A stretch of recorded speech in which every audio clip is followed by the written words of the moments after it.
what I'm going to do today in this Mercedes C63 2012 is change the air filters.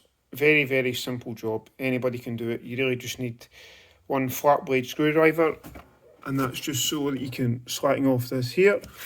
After that, you have 5 Torx screws per side, and they are T20 in size, I believe. So you got one here, one over here, one right at the back, just there. And there's also one just under a cover here, I can show you in a minute.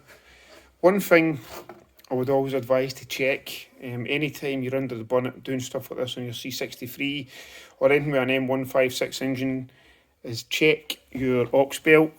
Aux belt is a common failure on these cars. It snaps, wrecks the pulleys, causes all sorts of damage.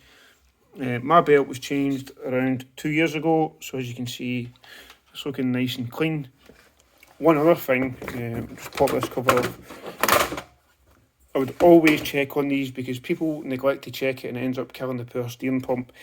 Is check the power steering fluid. A lot of people don't realise the reservoir hides under here, so if you're just looking under your bonnet checking standard fluids, you don't see it, you need to pop this off. Very easy to do. Again, we twist, comes out. Don't know how well this will show, but you've got 4 marks on here. You've got 20 degrees minimum and max, and then 80 degrees minimum and max. So if your engine's cold, which mine is, if I look at that there, it's sitting just at the top, it's just at the right level, which is fine for a cold engine.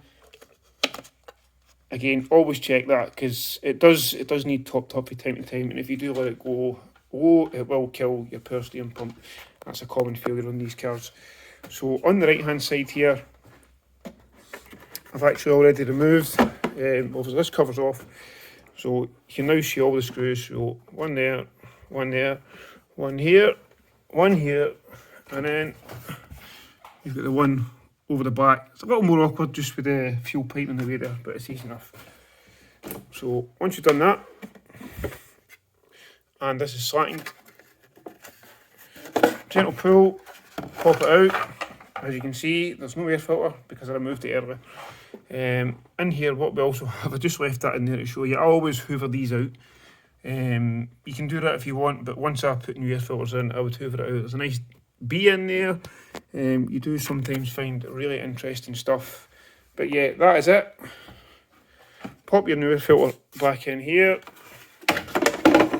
And then it's just a case of slipping that cover, slipping it back in, locking it down, and then screwing it back in. Really is a simple job. Again, same both sides, and that's you. Job done. Then just need to click this back in as well, and you're all good to go.